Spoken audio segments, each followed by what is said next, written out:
Hi everybody, it's Honest John.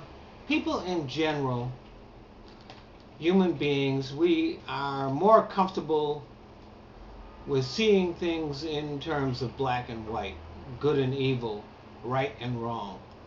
We struggle with contradiction and nuance. Conservatives, for example, see all government as the biggest obstacle to individual freedom. And part of the reason they see it that way is because that's how they use it when they're in power. In the states Republicans control, they are using government to take away freedom of choice from women and also their health care. They're using it to take away the right to vote from those who might disagree with them. And in Michigan, they have an emergency manager law that is a direct threat to self-determination of the citizens of the state. And there are a lot of examples of that law being used to line the pockets of politicians and their rich patrons. So yes, government can be a huge threat to freedom. The Patriot Act, NDAA are perfect examples. Government is a threat to our freedom when it intrudes on our privacy and our ability to make choices. But government is not the only threat to our freedom. The rich and powerful, corporations and people who are monstrously rich, are also a huge threat to our freedom. Recently, some businesses demanded that their employees turn over their usernames and passwords on social networking accounts. It was the government, in the form of the courts, that stepped in and stopped them. When people like the Koch brothers illegally dump chemicals into our water or pollute our air, they become a direct threat to our health and safety and therefore our freedom. And it's the EPA that stands in the way of that. Banks and credit card companies routinely use fine print and densely worded legalese to screw people over.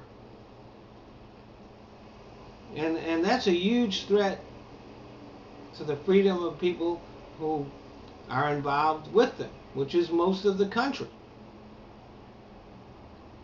Now there is a Consumer Protection Agency, which is working to rein in some of those practices.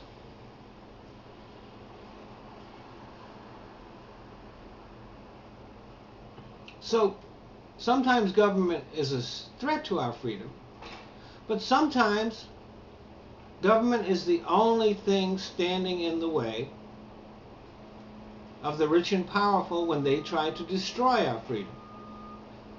Now, the people who talk the most about government as a threat to freedom are conservatives.